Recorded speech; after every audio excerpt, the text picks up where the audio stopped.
let's start, though, with this story. Deshaun Watson hasn't spoken but is in the news. Now, here's the deal. Equity, positive equity is like change in your pocket. Now, one of the things, I am across the street and down a block from where our studios are located is a Whole Foods. And I oftentimes will park my car there because it has specific parking for my vehicle.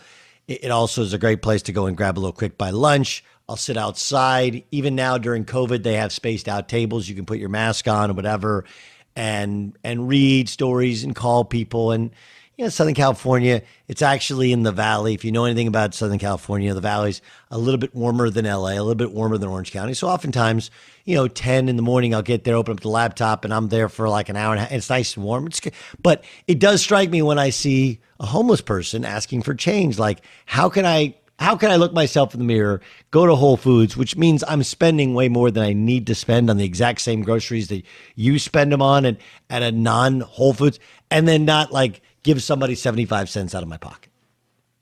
Right? I mean, to me that, and I look, I have friends that they will not give change to somebody who's begging. They just won't. They'll put it, they'll put it in tzedakah. They will put it for at the little register. They'll give it as tips, but just to somebody begging, they won't. Everybody has their own thing, and I'm not going to judge you for yours. My dad, and look, when he died, did he have credit cards? Yes. It was before the days of Apple Pay. But my dad always had change in his pocket. Was your dad that way? Like, the way my parents' house was situated, my bedroom was in the front, and he would come home and he had a Buick Regal. He had other cars, but that's the one I remember most, is the Buick Regal. And then he moved on to the Toyota Avalon, which is the Buick Regal of Toyotas. Anyway, and I remember the door would, like American-made 1990s cars, the doors, it's not exactly flush, when you close the doors. And then you'd hear, shh, shh, shh. Now, he kind of dragged his feet as he walked, but it was the distinct sound. And he would always go down and put his change down at the end of I don't know. Part of it was he would always buy, we live in Southern California, the New York Post. He would buy other newspapers, and he, for some reason, when the National was out, he bought the National Sports. He would have, I think that's why he'd have quarters. I don't really know. But he always had change. I never have change now, or very, very rarely.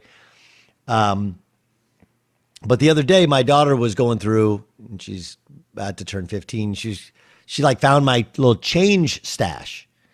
And I see her divvying it up and counting up. She's like, Dad, there's $12.79 here. And I was like, look, you just save change for when you need it, for a rainy day, for that, I got to tip the guy who brought the pizza, or I got to run up and grab coffee and my phone's dead and I can't charge it, or, somebody needs, a couple bucks in their pocket to go, hang out with friends just so they have money to have money. Like, that's the change is there. That's essentially what positive equity is. It's change in your pocket that you try and cash in. And right now, Deshaun Watson has a ton of change in his pocket from his time in the NFL. But that change, it's like he's taking it all out. And keep in mind that David Mulgeta is his agent. I'll be just honest with you. There are times in which my dad would have this big mound of change, and I would be wanting to go to the arcade, and I would go in and grab 4 quarters, put in my pocket, and ride down the street to the arcade, unbeknownst to him, right? That's what David Mulgeta, his agent, has done to Deshaun Watson. Remember, Mulgeta's the one who, he was Dwayne Haskins' agent, and Dwayne Haskins, when he got benched, this is a year ago, he came after the agent, went after the organization. Since then, of course, Dwayne Haskins has been cut by the Redskins, and he fired David Mulgeta. Jalen Ramsey was a guy who quit on his team and got traded. He's a Mulgeta client, and that's really many people believe the impetus behind Deshaun Watson asking out. I don't know. I have lots of friends who are in football, and they ask this question a couple weeks ago. And now there is a portion of us which is like, hey, it's weird. He says he wants out of Houston. It becomes very personal. All of a sudden, these stories come out of nowhere. I don't think that's any kind of a setup. I think it's really hard to imagine that you could get 22 women together and plan some sort of setup because a guy wants to leave the Texans. And oh yeah, by the way, in the process of doing this, it crushes his value on the open market to trade Deshaun Watson, right? Like this, that would be a weird thing. But they just not a lot of positive equity out there. Whether Mogetta stole some of the coins or whether Deshaun doesn't have enough. Yesterday, the initial accuser A came out and said Deshaun Watson violated her. That's something that she wanted to do her whole life was be a massage therapist. Now she can't do it because of what happened with Deshaun Watson. Then today, it appears corporate America. Now look, corporate America, they will jump ship quicker than anybody.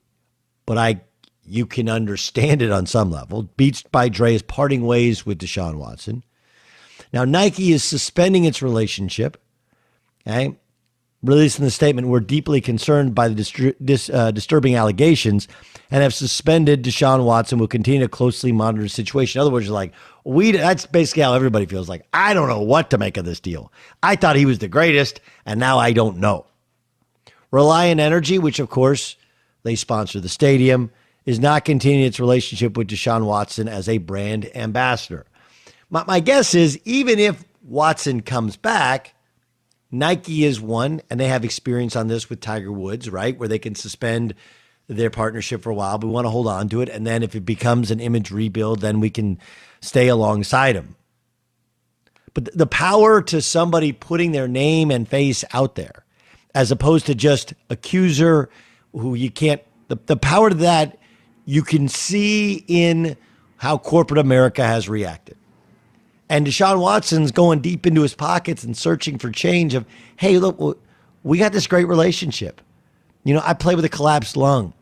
I've done all the right things. How can you do this to me? And they're like, yeah, but the woman just went on national TV and said that she can't work because you sexually harassed her and you sexually abused her. Like, I don't know. We don't know. You leave us in a no-win situation. That's a massive sea change in what happened, not just 2 weeks ago when this all came out and he went from, you got to move him, world's greatest guy, to, I don't know if he'll ever play in the NFL, and people calling for him to immediately be placed on the commissioner's exempt list. But I just, all I can think of is that change in the pocket analogy and how you just want to have, hey man, just here, I'm good for it. Here's all the change in my pocket. Hold on to my credit card. I'll come back. I'll settle up later. Is that cool? And right now people are like, yeah, that's not really cool. We can't do it. We'll hold on to this food. Like, you ever done that? You go to a grocery store and you pick out all the favorite things and you were getting ready to cook dinner that night and you're super excited. I'm a grocery store guy. I enjoy going and picking out the ingredients and cooking it. I enjoyed the entire thing.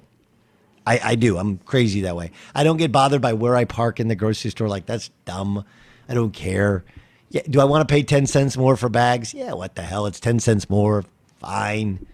Paper or plastic? Plastic. I use the plastic ones to pick up dog poops as well. Right? Like, I enjoy, some people don't like grocery store. I love the grocery store experience. But you ever do that? You go through the grocery store experience and you get to the front of the line, you're like, oh God, I forgot my wallet. And there's this big line of people, and there's like a lady behind you, like, are you serious? Are you serious? Are you serious? Did you really forget? You're like, I meant to forget my wallet. Do you think I want to go race home and get my wallet and come back? Do you take Apple Pay? Like, no, we take Google Pay. Like, yeah, I'm an Apple Pay guy. They're looking back. That's where Deshaun Watson is. He's at the front of that line. They're like, sir, we're going to hold on to all this food. And if you want to go home and get your money and come back, you can hop back in line. You can run back through. You're like, oh my God, that's where he is. That's where he is.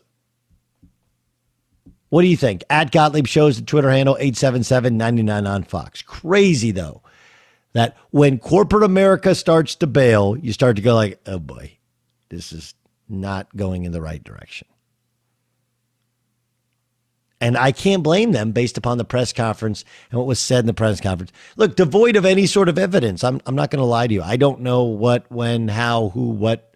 I'm not. We'll all learn of that evidence. But the power of a woman being willing to put her name and face to something like this and look the camera in the eye and say, this is what happened to me, and Deshaun Watson did it. Corporate America reacts, and he can dig through his pockets all he wants. There's no equity to cash in at this point. You got to find a way to beat this thing. Doug Gottlieb Show, Fox Sports Radio. Amy Dash joins us now, where we got to dig in on this. She's a Fox Sports Radio legal analyst. Follow her on Twitter at Amy Dash TV. I want to get into yesterday, Amy, but from a legal standpoint, okay, give me your overall thoughts on how is it Tony Buzbee, how he's gone about this, where it started with, I think, one case, and survivor or plaintiff A or whatever was yesterday, but it has grown into this 22 people possible. Give me your sense legally what's going on between Deshaun Watson and this lawyer. Well, first of all, I appreciate you having me on. I know we've had some of our side discussions off the court about some of these legal issues, so I really appreciate being on the show. In terms of Tony Buzbee, there are two Tony Buzbees for me. There's Tony Buzbee, who's out there in the press.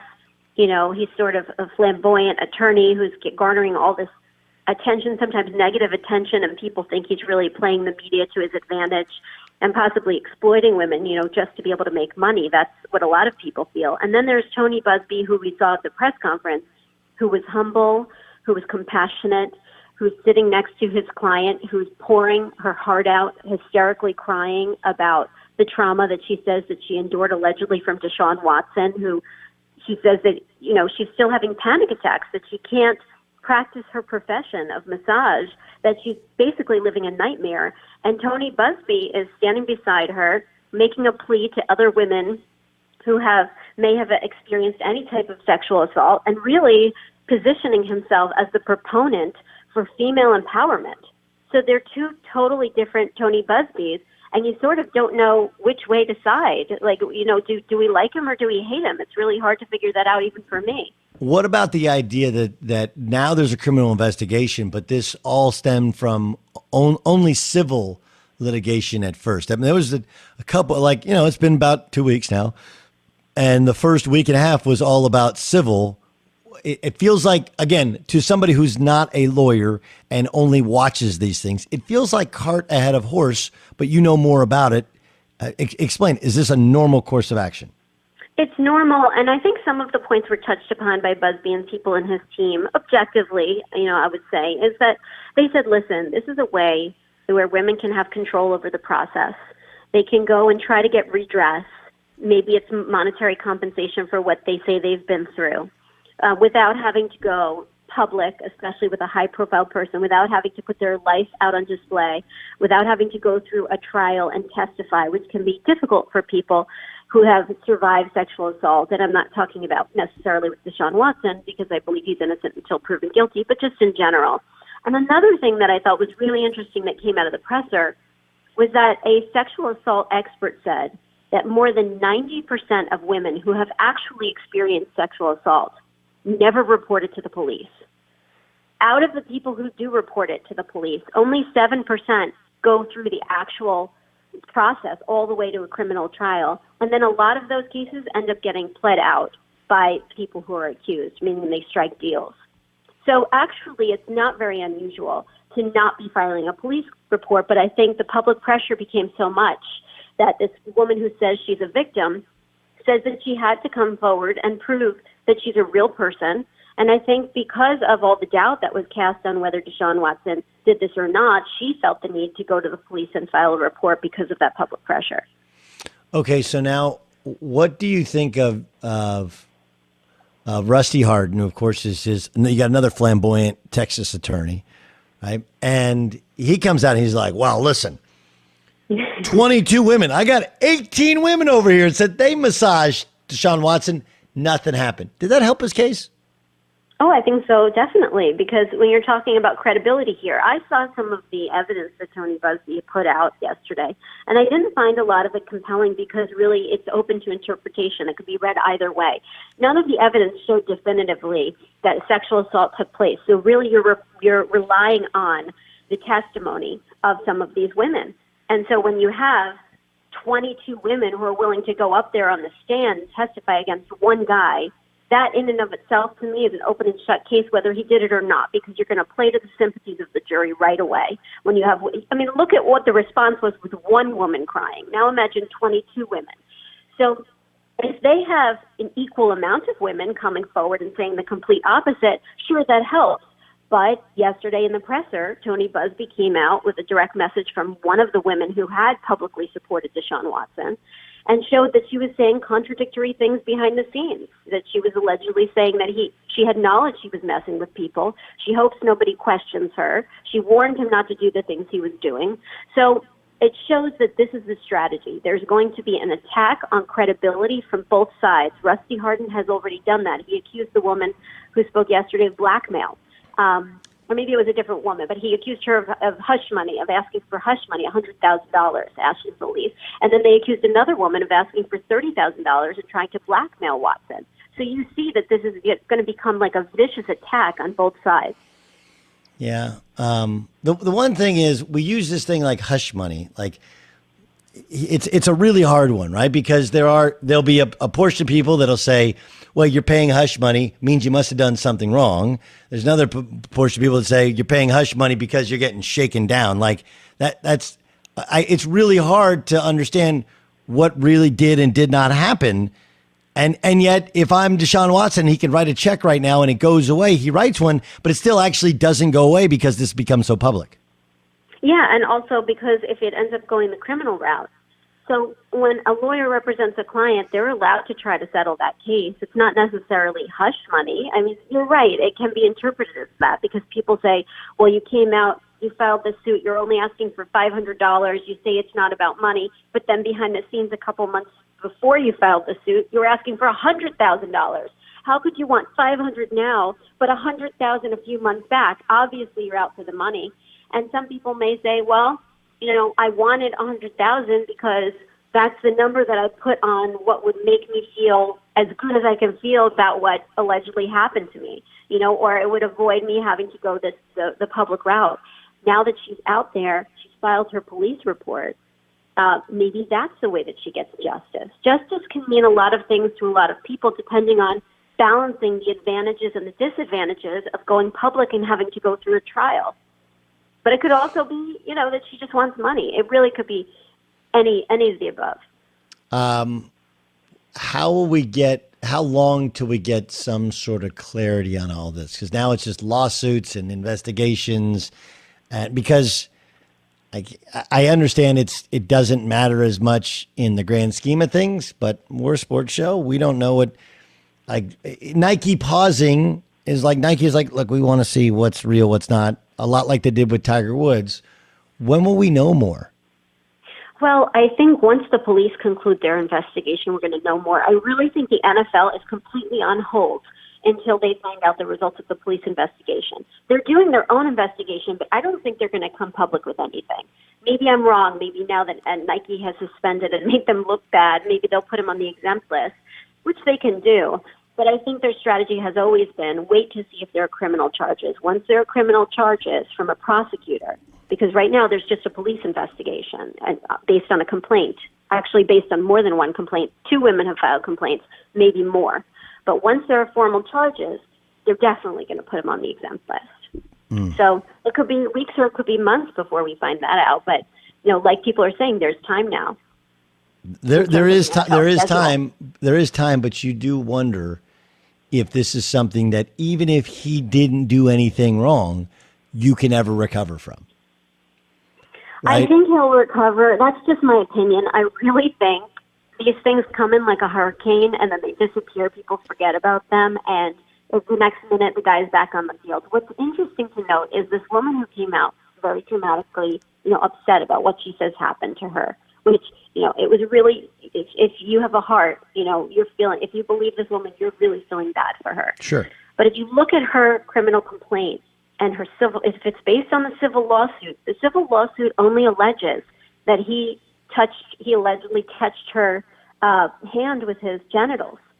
Now, if you go into a criminal court on that, that's a misdemeanor. So that's not even a year in jail. He'd probably get probation or community service if he took a plea deal on that. So we're not talking about a guy who would be going to jail for years based on her criminal complaint. And then most of the other civil suits are of the same nature. There are a couple that would rise to the level of felonies, but we don't know if those women have filed police reports. And if they don't, and even if he gets criminally charged, they're misdemeanors, he pleads them out, he gets a suspension, he's back on the field. So that's one of the scenarios of what could happen. Yeah. No, I think, I mean, yeah, I don't know. I don't want to speak out of turn. You've read the documents, you know so much more about it. But like, again, even if, for example, that goes away, right? It's like there's no real criminal complaint because it's a misdemeanor. It's just the idea that his very private business and the nature of some form of contact becomes public. Again, considering where his reputation was. Right? Yeah. Like, here's a guy who, when he wanted to be traded from Houston, there wasn't a soul in the NFL who had anything bad to say about him. What about this? This is an honest question that I've had friends ask. The timing of it is at least peculiar, right? At least peculiar. Now, I don't know how the Texans brass could in any way generate this, but in your mind, should there be something to the actual timing of where these people just happen to come out and say he did these things after he said, under no uncertain circumstances, I want to be traded from Houston? I really don't think so, because Tony Busby's come forward and dispelled the rumor. He said he doesn't even know the McNair family. He said it's not about them. It's not about the Texans. He doesn't even follow the team.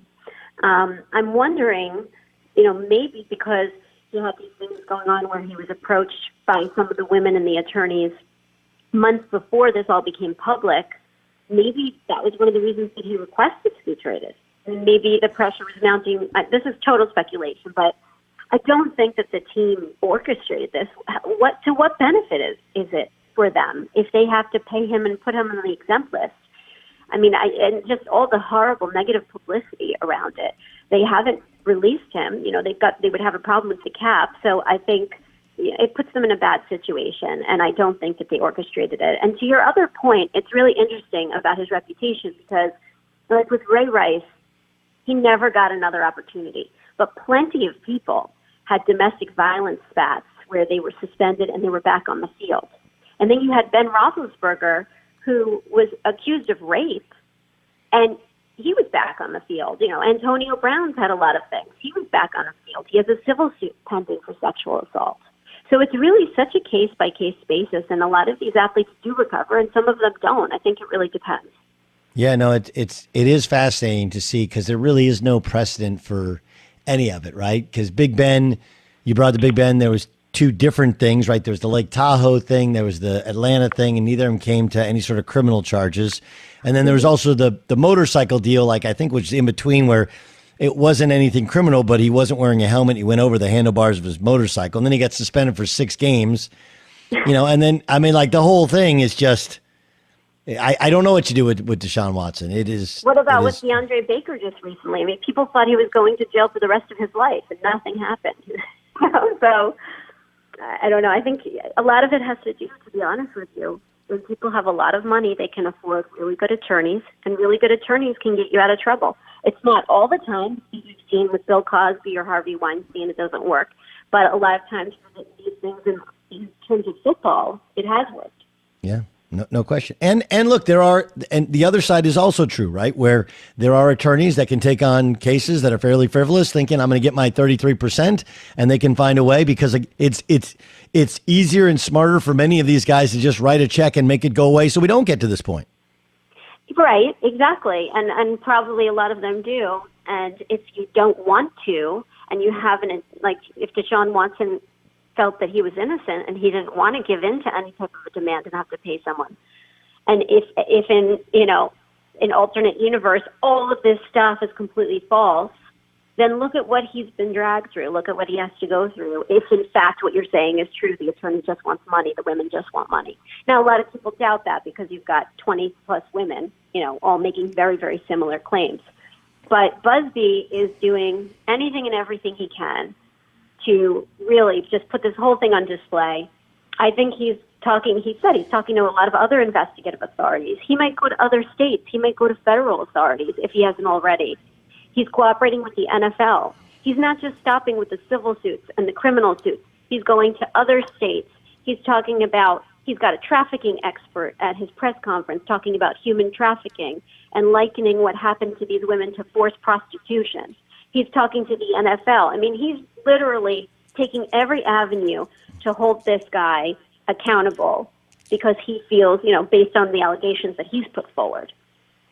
Yeah, it's amazing. It reminds me a little bit of Mike Vick. Like Mike Vick, he had it out early in it when he met with Roger Goodell, but he lied to Roger Goodell, and that's why the whole weight of the law came down on him. Right? It wasn't. And again, I don't know to what level Deshaun Watson is guilty of it, but I'm guessing that there was a moment a month ago or so where it could have gone away. And he probably was like, I didn't do any of this. I ain't paying anybody a penny. And now you got a lawyer who's going to find anything you've ever done wrong. It's going to be interesting. Amy, I can't tell you how much. Go ahead. By the way, it could also be that he didn't do anything and he wanted to protect and proclaim his innocence, or it could be he never felt that it would get to this level. He felt that he was too much in his realm of power and fame, and maybe these women couldn't touch him. Awesome stuff, Amy. I appreciate you joining us. It's always a tough topic, but you know how to tackle them. We appreciate you joining us. Thank you. Thanks so much, Doug. All right, that's Amy Dash, super talented woman. You see her on TV. She's also our Fox Sports Radio legal analyst. You can follow her on TV at Amy Dash TV. How do I know she's on TV? It's in the Twitter handle. Yeah, dopes.